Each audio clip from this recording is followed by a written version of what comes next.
Now starting, all attendees are in listen-only mode. Welcome everyone. My name is Mary Feeney and I'll be your moderator today. Thank you so much for joining us here at Netcom Learning, a market leader in promoting lifelong learning, training, and talent development solutions. We are very excited to host today's webinar, Top 7 Unknown and Awesome Tips for AutoCAD 2018. Presenting today's topic is Roger Mojica.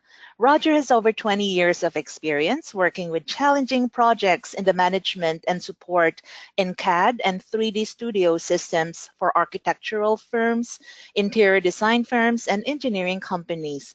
Please bear in mind that this is an overview of a very robust topic. We offer a collection of technical and business courses that can be tailored towards your specific requirements. If you are interested in a further discussion, you can make an appointment with our learning consultants through our website at netcomlearning.com. Today's session is also being recorded, so you will get free access to the recording in the next 24 hours via email. Now, before we get into the topic itself, let me just tell you a little bit more about Netcom Learning. Netcom Learning helps customers build innovative learning organization by achieving a smarter workforce, adapting to change, and driving growth. We do this with a broad catalog of offerings, developing customized learning plans, and our global delivery capabilities. Since 1998, we have been empowering organizations with our managed learning services to help them reach optimal performance results and address challenges. We have 9 practice areas in which we specialize. They encompass people, process, and technology training. Today's presentation is from the graphics design practice area. Netcom Learning offers a comprehensive training portfolio for our AutoCAD courses. Here are upcoming classes on our public schedule. On the 12th of March, we have AutoCAD 2017 Level 1, which is the essentials. And then on April 16, we again have the start for the combo class level 1. And then on 19th, we have level 2. And on the 23rd, we have AutoCAD level 3 advanced. We can also deliver private training to teams of which the learning plan can be customized to the specific needs of that audience. These offerings can be found with a simple search on our website, netcomlearning.com. Why should you attend this webinar? AutoCAD is the world's most sought-after computer-aided design solution worldwide, being used in almost every industry vertical. AutoCAD skills are highly valued in the industries that involve architecture, engineering, product design, and more. This webinar walks you through 7 most amazing tips and tricks, not very commonly known by the AutoCAD users, but that will help you to acquire proficiency in the designing and drafting skills. Now I'll just give you a quick overview of the logistics before we get started. To start with, you have the option to adjust the window size to your liking. Simply hit the escape key and find the zoom button on the top left corner of your GoToWebinar viewer. Everyone has been muted except for our presenter. Please feel free to submit any questions you have for the presenter here in the questions pane, and we will address them at the end of the session. A PDF copy of today's slides are also in the handout section of the GoToWebinar viewer. And now, let me pass this over to Roger to present today's topic.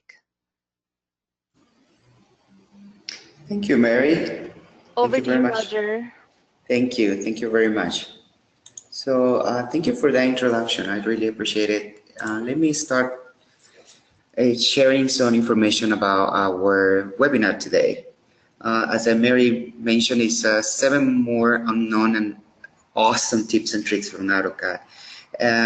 Just another thing to know is that this is a very robust information, and it's going to be not covering everything that is related to any AutoCAD,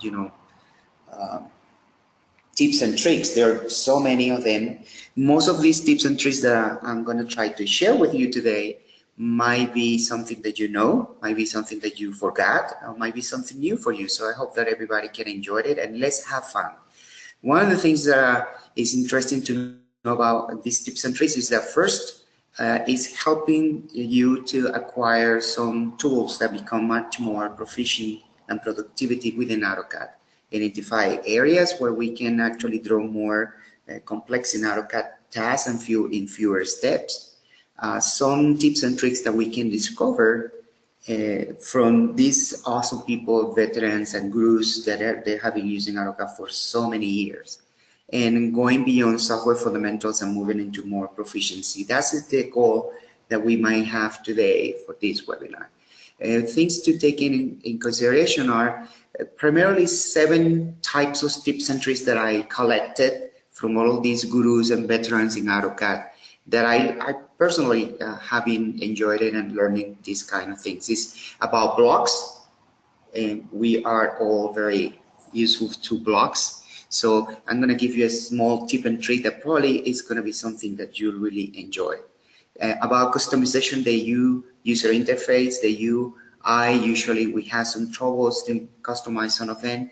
A little bit tips and tricks about proficiency in drafting and modifiers or modify commands, selection efficiency and objects use. This has been there for a little bit time, but some of us, we actually forgot sometimes to use it.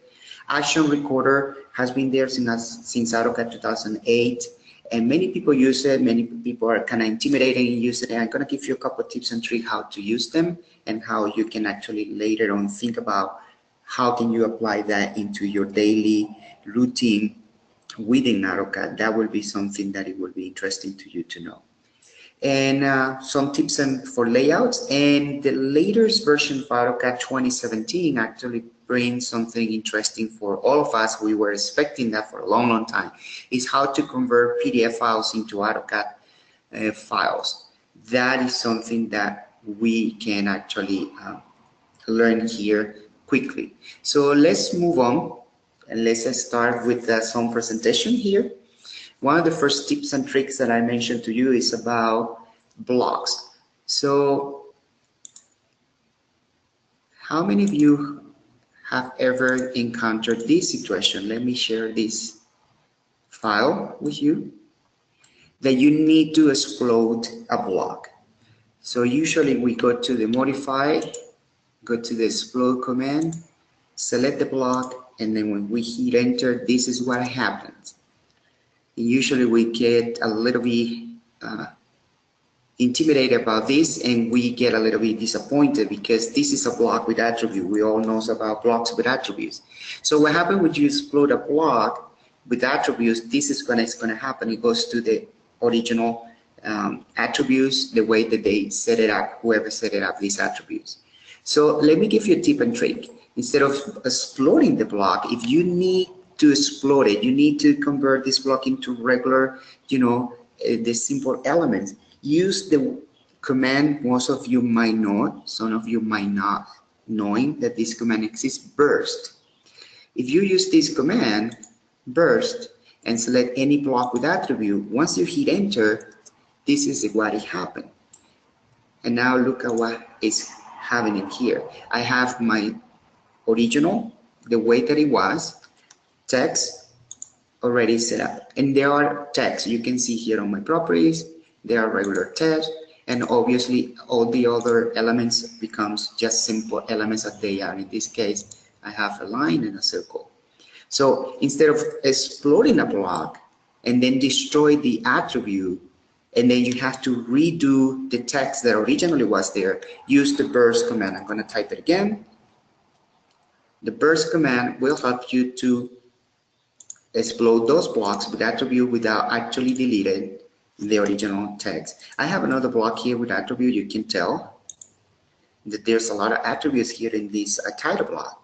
If I explode it, this is what is going to happen. I'm going to lose all of the information that I already inputted into the attributes.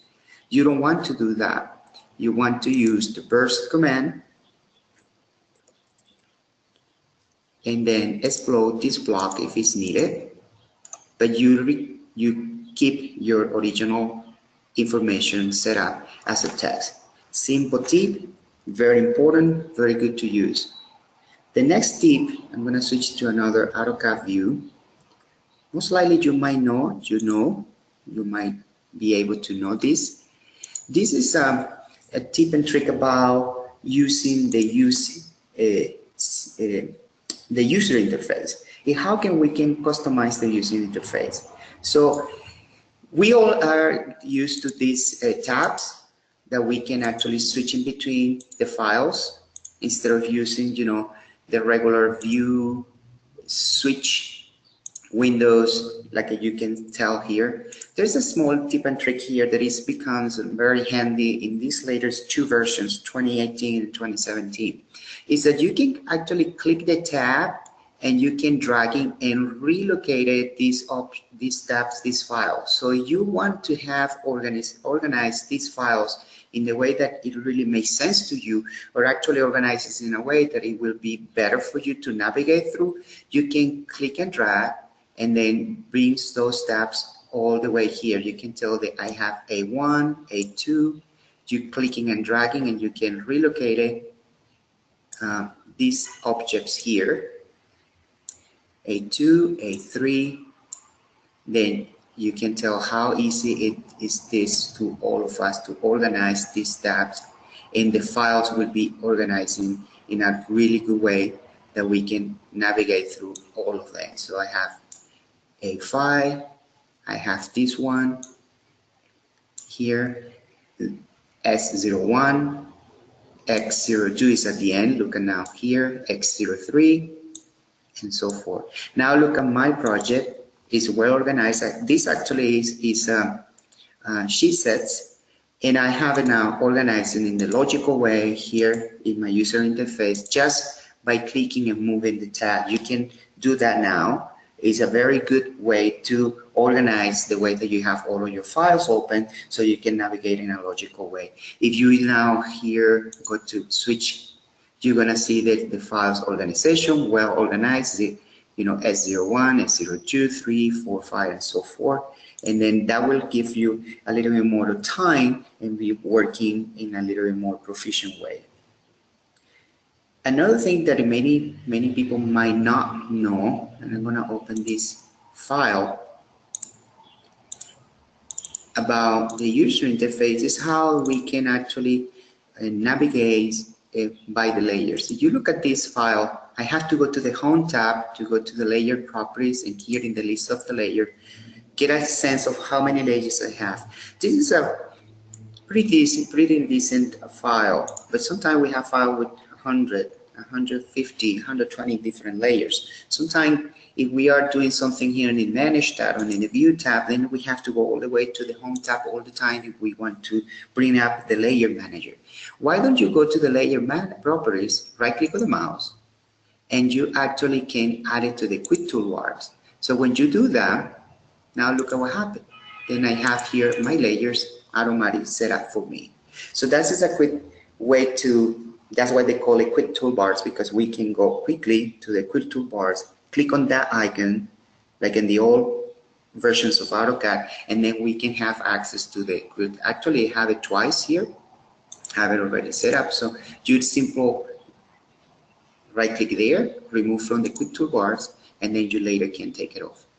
So once you go there, it's easy. So it doesn't matter in which tab you are, Express Tools, the output, you're working something, you need to go to a layer instead of going to the Home tab here and then look for the Layer Manager. You just click here and then you have a quick access to this Layer Manager. It's a very small tip, but it actually enhances the way that you work. It helps you to work faster, because that's the ultimate goal that many AutoCAD users has. How can I be faster in AutoCAD without losing, proficiency? So this is a good way, so you can have that. The other interesting way to do it is here in the command prompt. Probably some of you might know, some of you might do know. You here go to the command prompt and you type the layers. It will give you the layer, so you can click there and it will bring here. But this is another interesting thing. What happens if you type the layer and then you use the tab, the TAB on the keyboard, tap again, and now look at now what happened here on my command prompt. Now I have all of the list of the layers available for me, and it's a quick way that I can switch in between layers. Let's say I want to go to the furniture layer, make it that layer the current layer. You can tell here on my properties that it switched to that layer. So even if you type in here in the command prompt layer and you use the tab, the tab, you can switch quickly here to the list of layer without necessarily to go here and open the proper layer property palette and look for the layer that you want to, or the list of the layer. If you need now to switch to the layer, any layer in particular, the phones, for example, you can switch there quickly. I didn't know this one, so this is a brand new for me, even though I have been using AutoCAD for some time already. So maybe that's something that might be useful for you, or very interesting to you. Another interesting thing about palettes, and it's specifically about blocks. Now, we like to sometimes create our own palettes, our own blocks, and we would like to have a nice palette. Remember the tool palettes? If I click there, I open it here. So I have some palettes that it comes by default in AutoCAD here. They are very great, awesome. It would be nice that I have my own, blocks, or the commands that I use here. I say my palette, you see that I create my palette. But what happens if I have this awesome drawing that has so many blocks that I have been spending some time, and I would like to, utilize those blocks in order for me to use it in the palette so that I can use it in another project. There are two ways to do it. If you go here to the palettes, right click on the mouse, you can create new palettes here. And then you can clicking and dragging all of the blocks. But okay, that sounds interesting, but I have to spend some time doing it. So I have already a lot of good blocks here.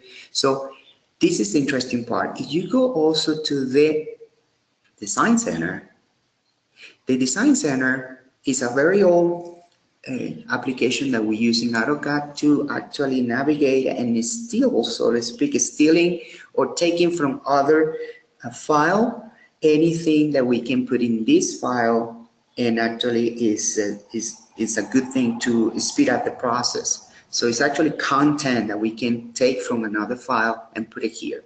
If you navigate here and you go to that particular file and you double click, you have now here all of the items available for that file that I can take it and put it in this file or in another file. But if you click in blocks, you see now that this particular file has some good blocks that I have. I have a computer, I have a desk, 2, 3 doors. I have also, like a French door here. I have a phone. So how can I utilize this and make my own palette? Very interesting thing. If you right click here in the blocks in the Design Center, you can create tool palette out of this file, and then all of those blocks are going to be organized and create already a palette for you. So I'm going to move this guy a little bit here, and you're going to see now here in the tool palettes that they're going to show up. So I click here, right click in, create tool palette from this file, and automatic, look at it's working now. It's creating all of those blocks. Look at this beautiful thing. Now I have all of those blocks. Let me close this file. This is a palette. Now I have all of those blocks organized from this particular file. And by the way, you don't have to be in these files to do it. The Design Center, we all know that you don't necessarily have to open the source file. I just open it because I want to see that there are so many interesting awesome blocks here. And here it is. And then the interesting thing is it says, floor plan layers icon. So it's actually the name of that. You can rename it later. You can rename it, rename the palette, and you can call, my blocks. And then now you have all of those blocks. It's a very quick, interesting, tip and trick how to create, blocks, palettes from the Design Center from any file that you have available. So I hope that you enjoy this and you like it. So let me close this file and let's move on to the next tip and trick. Now I say 7, we said that it's 7 tips and tricks. Actually I give you some other tips and tricks in between. I organize it in 7 major, tips and tricks, but then I break it down in some small one. One tip and trick that maybe some of us are not aware of, or many of us might be. I was one of them. I was asking that question with the center line, and I'm gonna open this small, design. And usually when we have, especially for product design and mechanical parts, we have center lines showing in different locations. I'm gonna open this other one. So usually we might have a center line here on the circles, and from time to time, or from all the time, we were using, creating a layer called center line, or hidden line, or whatever we want to call it. And we actually, let me go back here, and then we create that layer. I think I have it here, layer center line, make it present, and then we make it really, a line. So that is gone. I was wondering, since it come up, here in the annotate, we have center lines. So what this guys means, and you're gonna see how beautiful these are, is actually, in this case, I'm gonna use the center line. It's asking me to select the first line I wanna. So I want a center line between this guy and this guy, and immediately creates the center line. You can tell. Now, if you click that line, obviously I was in that command, you can pull out now here, and it automatically adjusts. You have your center line. You say, okay, that's good. That's better than to do, 2 lines. But the interesting part of this is this line is connected to these two, the 2 lines that I select. What I mean by that, if I select this line and for some reason I move it using the move tool, now look at what happened with the center line. Automatically move to the center in between these 2, because that was the original thing that I did. I used the center line in between these 2 lines. If I rotated this guy, you're gonna see something interesting. Look at this center line. It rotates with it. So these center lines are more intelligent than actually create a single line, because it's actually moving with it. It's bound by these 2 lines, and whatever it happens in the 2 lines, the center line will interact automatically with it. This is a very good tips and tricks I didn't know. It has been there for a little bit of time, not that long, but it has been there, and I wonder all the time what that means. So for example, if I go to the other one, I select the center mark. It says select circle or arc, so I immediately can do that.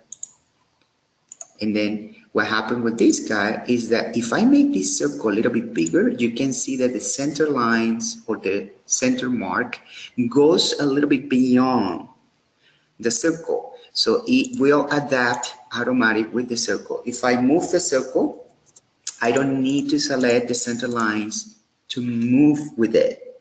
It will go automatic with it, because it's bound to that circle or arc if I wanted to. So this is a very good, interesting feature that it has been there for a little bit, and most of us, we don't actually take care of that. So it's a kind of tip and trick that it helps you to work a little bit more proficient in drafting, and it will help you to do things that are really good. So another small tip and trick within this part 3 of the tips and tricks is use the dimension all. So I'm gonna quickly go to that again. I'm gonna set this to the dimension. So all of my dimensions gonna be in that layer.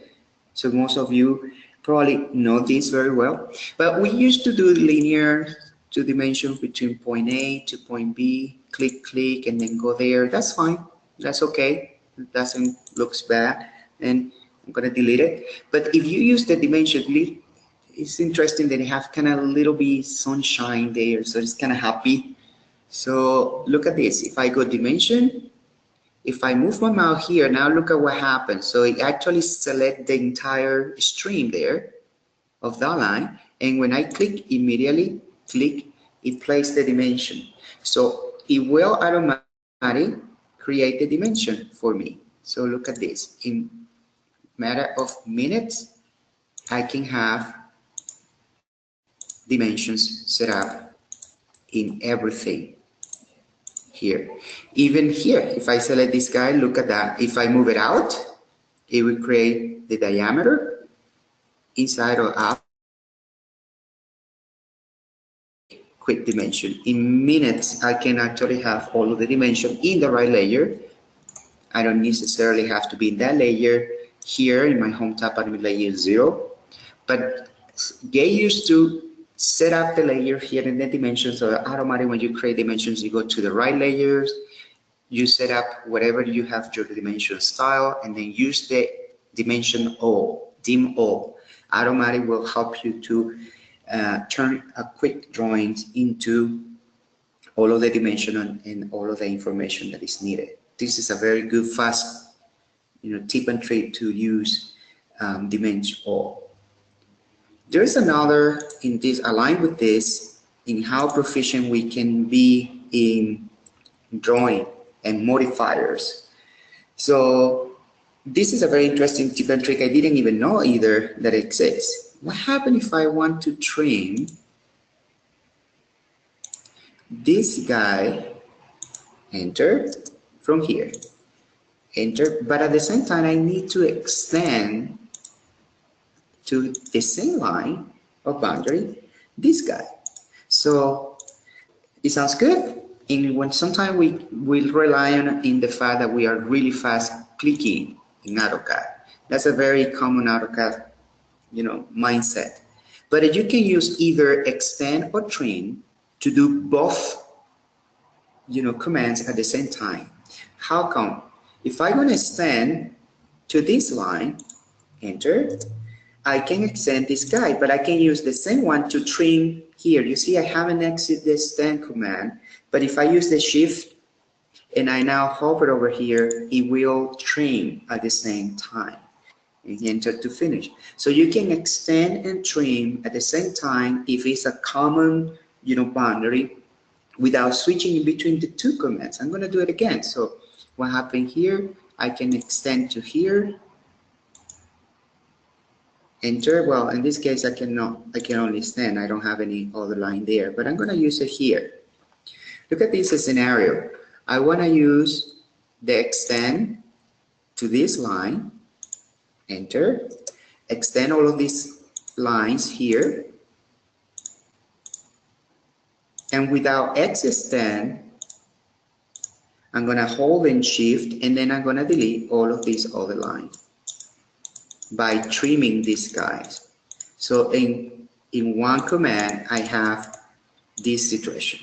So you can use extend or trim if it's a common denominator, boundary. With holding shift, you can, if you are in extend, then you can trim the other line, and if you are in trim, you can extend the other one. This is a very quick tip and trick about modifiers, so how useful it can be. Hope that you enjoy that. It's really very handy. Let's move on to the next interesting tip and trick. There are sometimes many people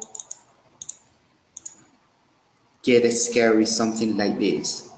So sometimes we are scary when we get a drawing like this, and it's kind of hard to determine what are the objects that we want to select. There is an interesting object command here in AutoCAD called, quick select. Select similar. If I select this block here, it says, it's a block reference. But if I right click on my mouse, many of us might be using it for a long time already. And some of us tend to forget these kind of interesting little tips and tricks in selection mode. So select similar. Now look at what happened. It selects all of those, blocks. Those are the only blocks, exactly the same block, exactly the same table with all of those chairs that I have here available. So now that I make a select similar, I can use the other command that is also, we sometimes to forget. We can right click down on the mouse and then say, here, isolate. I can hide those objects from here. So you can tell that they are hiding. This is a command that has been there for a little bit. Many people use it. Some people tend to forget. If you look at here, all the way here on it says on isolate objects. If you click there, because there are objects that are hiding, this other extra command come up, and object isolation. If I click there, these guys will come up here again. And you see I haven't even moved my drawing. I haven't zoom in or zoom out. So in a very scary drawing like this, I still can have a lot of control of hide and objects, select objects, and so forth. Another interesting object selection is this one. For example, if I want to select this particular chair, and it says, block is, I think it's, I select two more than one. Let me see, there's a chair or a column. This is interesting thing. I select this column. If I right click on the mouse, I can go here to select similar, and it will select all of the columns. You can tell there that they highlights. Now, if I want to see the columns, I want to just a quick turnaround. My boss is asking me how many columns do I have in this floor plan. Well, with this drawing like this way, it's going to be hard to count them. So sometimes we tend to go to layer, make sure that we got in the isolation layer, so to select the columns and so forth. But if you use this command, right click, then you isolate the objects. So now look at my drawing, then you have only the columns there. So now if you select a B selection, then you know that you have 74 columns there. There's 74 polylines, so that means that there are 74 columns. So it's a very quick turnaround, things that select and you can count. If you go then right click and object isolation, you go back again and have your drawing set up for you. Lastly, the quick select. Quick select is a command that has been there for a little bit, and sometimes we are scared to use it. If I click there, right click on the mouse, quick select, you can type it to quick select 2. In the command prompt, it will come up with this interesting dialog box. Look at this thing. I have applied to the entire drawing, or you can use quick select to a specific selection, that you can actually have in AutoCAD. But for the purpose of this, let's do the entire drawing. So here it is that we have, the different objects that are available in this particular drawing. It's not, if you have more drawings, you can tell that I have more drawings open there, but it's in this drawing particular that I am. If I want to select all of the art, or let's put in another one, all of the circles, immediately ask me, the properties of the circles, so equals all of the circles that are in white. So if I hit OK, it will select all of the circles, you can tell there, all of the circles that are there in white color. It doesn't matter what layers they are. It's a quick selection mode of all of the circles available that are in that color particular. So you can tell immediately that I have 154 circles selected here. And you said that the layers is various because there are some of them, there are different layers. But it's a very quick way to select objects and to count objects, to know information from AutoCAD. This is a very interesting subject that I always highlight in my classes. Is we need to think in AutoCAD a little bit outside of the box and use AutoCAD to manage information for us, database information that we can have there instead of doing manually. Another sample, quick select again. I want to know now what are the blocks. You click here, you can go to blocks reference, and you can select any particular block. Let's say, for example, blocks that are in any particular layer. And you can, here on the list, you have the list of all of the blocks available here. So you might wonder, okay, what is this guy here, the new HVAC dot. So you can actually click here and it will select all of those. So you can tell now that it has all of those HVAC new dot. Immediately it tells you all of them are in the right layer. If you right click now, you can isolate those objects. then you have an idea of all of the objects related to that work here. So quick select, isolate and hide objects, and select similar. There are quick, commands there. Is useful. Get used to use it. They are really good for us. So hope that you enjoyed those tips and tricks so far. Let's move on to something that many people are intimidating uses. Some people are very good in using it. It's actually the action recorder. Action recorder has been there for a little bit. It's interesting to use it. Many people have a hard time to manage or to think, okay, how can I use this? I'm going to use it in a layout. Probably that might help you. I'm going to create an action recorder to create a layout of a page of 36 by 24 inches. And I would like to this title block that I'm going to place there, rectangle 36 by 24 into my page and have a little bit border and some lines there. So how can I use that? It's a very common thing that we need to move on. Sometimes we do have already the title block. So you can use the same logic that I'm going to place right now here into insert that block that probably you have it as a title block and then put it here. But how can we use action recorder? So action recorder is in the manage tab here. And you can tell that there is action recorder here. Once you click record, immediately start to record any steps that I'm going to be doing and actually convert it into a command.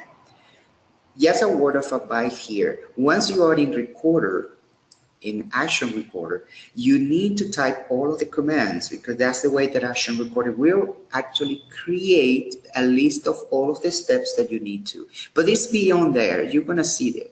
The first thing that I'm going to now put here is page setup.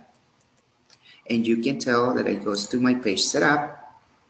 And you're going to see something interesting here in the action tree. So I'm going to modify. I'm going to pre-select all of my settings. I'm going to make this 36 by 24.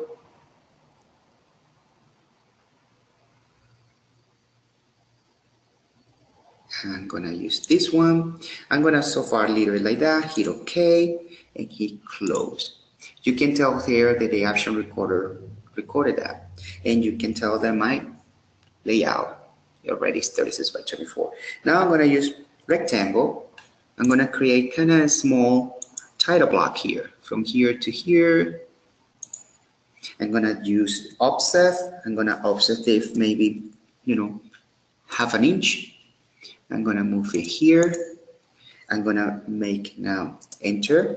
When you enter here, because I did manually offset, that's the way that it works. It says use the value that is current at playback. Yes, that's exactly what I want to.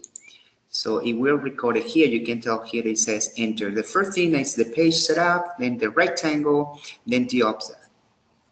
I'm going to make a line, and I'm going to use, many of us are using it, the object net tracking. So from that point, I'm going to make it at 3.25 inches, and I'm going to create that line to here, enter to finish. I'm going to make another line from here. I'm going up 4 inches. I'm going to create that line, enter, and I'm going to do another line from here down maybe 2.5 to encapsulate my company logo. Once I'm happy with this, I'm going to do zoom, enter, enter, extend, and I'm going to stop my action recorder. Once I stop it, look at all of the steps. This is a regular step we do, but imagine that I have to do this for 20 different drawings, 20 different layouts. So I'm going to type it here, page. Let me put it better, title block 1. I'm going to call it that way, _1. Action recorder naming has to be one word. If you need to separate it 2 words, you need to put a dash or underscore. And I'm going to hit OK. So I save it. That's great. Now you see this was manually. What happened if I go to layout number 2 and I'm gonna delete this. I wanna this, then make this action recording in order to do it. How does it work? Play. If I play, look at what happened immediately. Now give me this in the layout where I am, that I can actually modify. Go here, pre-select. In this case, it has to be 36 by 24 because that's the way that I set up my page originally. And this is the one that I like it. And then you can do any other things here because the action recorder is stopped here so that you input the data that you need to for this case. When you hit OK and you close, look at what happened. Immediately creates the title block for you and immediately gives you all of these. You know, you can actually later on say, do not show me this message again, and you close, and it's already set up. If you are in the title block layer, automatically will put these objects in the layer. And you can tell they are just simple objects. You don't need to do it over and over again. If you do the layout number 3, automatically will go. This is good. This is so far good, but what happens if you want to make the action record a little bit more interactive with you? You're doing this for other people that are going to be using this. Well, if you go to the action recorder here in title block, so you can click there. It has all of these steps, and you see the rectangle has a specific sizes here, but it also have the specific point where you want to start. So before going there, I'm going to move here to layout number 3, and you're going to see what I mean by that. So I'm going back again here, open it, and here in the rectangle, instead of the automatic set up the point, specific point on the space, I'm going to right click here and I'm going to insert a user message, and I'm going to put here, please input location for title block and hit OK. Now I'm going back again, and then you see that it says user message, and here right in the location I'm gonna make a pause for user input. So now look at what happened if I play back this action recorder. Obviously immediately give me this. We are now aware of this. I just quickly, select whatever is needed to select, 36 by 24, and hit OK. And now when I close, immediately give me this message, please input the location for title block. When I close here, stop. You see, that's the stop that is here, because now manually I'm going to place the rectangle the way that I want it to. And when I click there, playback is already set up. So there it creates the rectangle automatic and all in the title block. You can use this instead of creating manually the rectangle, you put it in insert block and then you locate it, the title block, and put it here. So this is a very good, interesting tips and trick about action recorder. The problem really with action recorder is that we always try to imagine how can we utilize it, and this is the hard part. Now, speaking about action recorder, then the naming, the last part is that you now type a title, and you can tell that is a command. So if you click there, will automatically activate the action recorder. So you don't have to, let me unpin this, you don't have to be in the action recorder manage tab to play. You can type it, title, and the action recorder will be available as a command. That's the beautiful thing. That's why the naming convention is important, so that you can keep that in mind. I hope that you enjoyed that part, because I really enjoyed it. It's just a matter of thinking how can you utilize it. Moving on to the next tip is something related to the layouts. So there's a couple things that I'm going to mention to you in layouts, especially for those folks that work in 2D. They're sometimes thinking, oh, that's a 3D thing. It's naming views in 2D so that it actually makes sense for you. What I mean by that is this. I'm going to zoom in this. I have this drawing for small sections and detail. So if you go to the View tab, you have the name views, and sometimes the name views might be also in the output or the layout. If there's not there, and I have the layout here, the name view, it will be in here, name view. If you click there, you can actually create new views by naming them. Name views, I'm gonna open better the command. So title block, views, and here in the output, I can go here to view name, view details.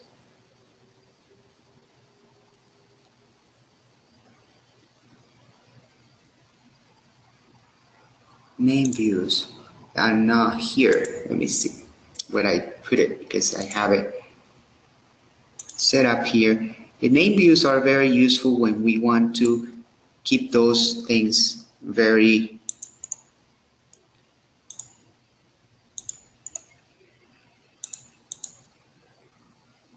2D. Let's see. I think I'm gonna skip that part because it's not here.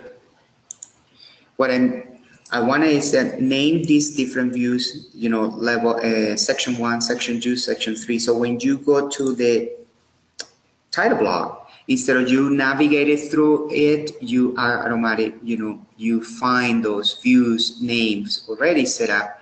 Actually, let me switch this to 3D views modeling, and the name view is most likely there because we usually use it for 3D, and the 3D usually has those things, capability of name views. It's not here either. That's fine. Let's move on to the other thing that I would like to show you about the layouts. If you create a layout,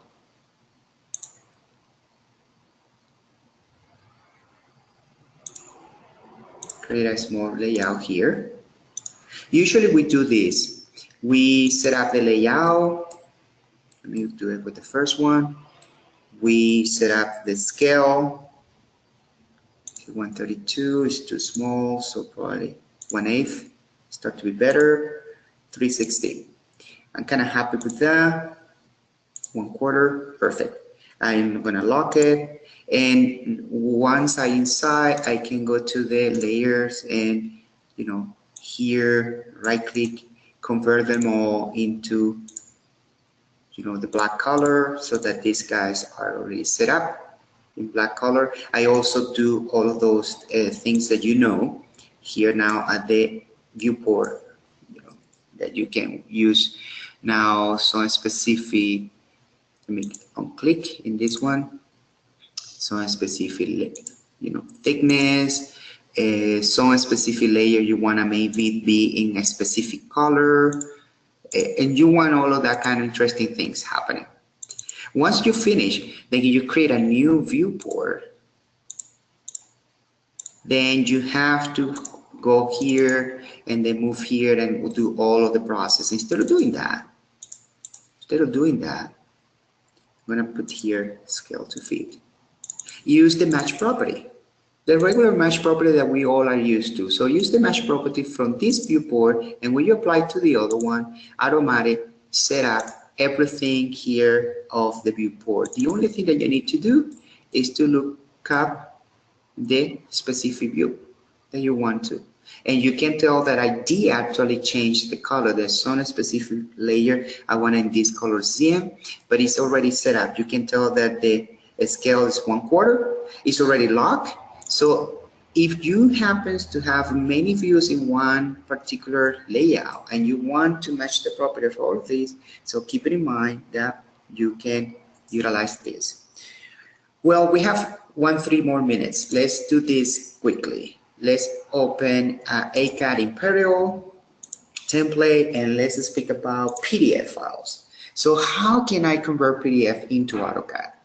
Very interesting, nice feature that is released in 2017. So you go to the insert, you have here import PDF file. So you have this little guy here, and when you open that actually PDF have 1, 2, 3, 4, 5 pages, 4 pages. I'm gonna just import the page number 1. When I hit OK, there's a couple things you need to keep in mind here. I already set it up for me. So infer line types from collinear dashes. It will be interesting to have it. By default, it's not checkmark. You would like to have that. I'm going to show you later on what that means. And the rest of the things that are settings that are already organized here are good to go. The only one that I will let you know is about this. The scale is very important. You know that the scale of the PDF file, so you need to have the conversion here of the scale. For this purpose, let's put in 1, and it will create, you can tell that it's working there. It's converted all of those objects of the PDF into a native AutoCAD objects. You can tell there. If you hover over there, you can tell now that these are lines, polyline. Let me open the project, the properties. It says polyline, and these are lines. This is what I mean by infer, line types. Because if you don't check that, then what it's gonna do, AutoCAD is gonna make every single line separate lines. It will interpret that, but in this case, it's actually creating, 3. In this case, it creates a polyline, and it's a polyline there. So it converts all of that, and that is a good thing for you to know. However, it's not everything perfect and beautiful, here. If you move your mouse into the zone of this text, SHX text, if you click there, they convert it into a polyline. That's not nice. It would be nice to have it, but then if you need to, editing this text is going to be very hard to do it. And some other are already, you see, this is a multi-line text, but this is actually single line. So how can we do that and then convert it into a text? Here in the import tab, still in insert, you have the recognize SHX text. If you click there, you can select all of these objects because they are now polylines, circles, arches, like that. When you hit enter, then convert all of those objects into a text. Look at this, beautiful now. So not everything is really bad in here in this conversion. So I can do that here, enter, it converts into a text. I'm gonna do it quickly here. I'm gonna do it quickly here too, just to give you an example, and I'm gonna give you this here too. And now I do have separate single line text or M text, you see. They are now M text. They are now, if you double click, very easy to edit in these guys. Now what I'm going to do is combine all of these texts. Instead of having a separate multi-line text, you can combine them. And then if you select these 4, enter, now there are one single multi-line text. So this is the interesting part. So when you import and you convert these PDF files, not everything is going to be perfect. It depends the PDF file, how old it is. It will create some of these little bit difficulties for us. So I hope that you enjoyed this. I think this is now the time for a Q&A, and then I pass on to you, Mary. I hope that you all guys enjoyed a little bit all of these tips and tricks. Thanks, Roger. Let me just get the presenters' rights back.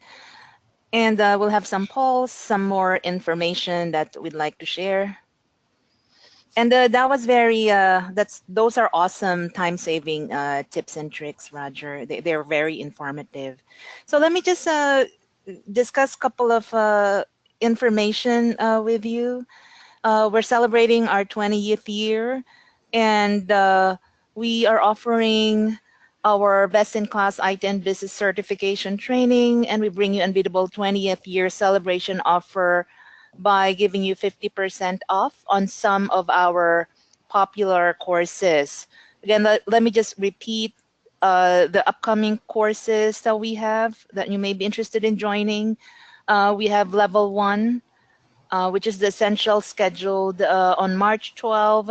We have level 1 again on the 16th, the intermediate or level 2 on the 19th, of April and the advanced on the 23rd. Team training can be customized as well and accelerated to meet your organization's specific needs. Contact us today to be connected to one of our learning consultants to help advise you on your specific needs. Email webinar@netcomlearning.com. Search our catalog at www.netcomlearning.com. Technical skills are necessary to empower your career, but do you need to improve or upgrade your leadership skills as well as to accelerate your career? Along with your technical abilities, develop the skills you need to manage yourself, others, and business better. Welcome to Starter Learning, a collaborative knowledge platform bringing the world's best business and leadership insights from Fortune 1000 leaders, best-selling authors, and Ivy League professors. Further, if you're interested in learning from the top American leaders, please log on to the e-learning platform, www.sardolearning.com. Avail the special promotion meant for first-time users. Use your coupon code SARDER10 and begin your leadership journey now. Now we're going to launch a quick poll to find out how many people might be interested in taking some additional training. In addition, we have a lot more informative webinars coming up. Please go to netcomlearning.com/webinars to register. Also, please follow our social media pages to get the latest technology updates. Please refer to the GoToWebinar chat window for the links. Now, let's get to some of your questions.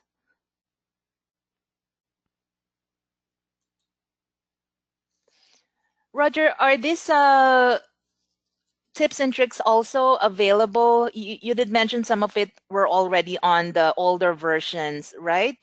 Is there anything new that's just for 2018? Actually, the only thing that is really new, it will be the last part, the last tip. That's what I leave it for the last, the tip and trick of converting the PDF into AutoCAD native objects is from 2017 on. So 2017, 2018 is perfect. You cannot do this in the 2016 down. The other tips and tricks, yeah, the other tricks and tricks are pretty much available for everybody. All of those versions going all the way back to 28. My first tips and tricks were based on those, especially the object selection, select, quick select, all of that has been there for a little bit while, so you can apply it to anything. The only one that is really new is the last one, and also the relative new, the one before that, how to use the match property for the viewports, has been there for a little bit. Is that we don't use it that much, and I give it, you can basically use it in any other versions of AutoCAD. Right, right. And is it a huge jump from the previous version to the 2018 version? Is there a lot of difference or a major, revamp in terms of features and benefits?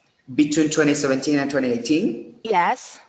Not really. The majority of the upgrades of new features are related more to 3D, toward 3D in most of the cases. One of the major things that might be interesting for some people to know is this: once you are in 2018, you have to save as a previous version, because that was a major change that it happened, but it's something internally. So every 3 or 4 years so far, Autodesk upgrade the internal database of AutoCAD. This is the year that they actually did it. So from 2018, now the new database for AutoCAD is from 2018 on. So if you save a project, say for example, in 2018, you cannot open in a previous version now. You have to save it as whatever the previous version that you need to send it out, or you need to use it, let's say 2017, 2014, 2008, and so forth. That's the only major change that maybe many people don't get used to it, because it's kind of internal. So people have to know this in order to do it. That's probably the major That's change. one of the main, right. Well, I guess we, yes, I don't see any more questions. And thank you so much, Roger, for spending some time with us. My pleasure. Right. So thank you all for joining us today. If you do come up with any additional questions, Feel free to send them to webinar@netcomlearning.com at any time. We hope that you found today's webinar informative, and we look forward to seeing you back here with us soon. Feel free to tell your friends and colleagues about our webinars and our other courses. Have a great day, everybody. Okay, bye now. Bye.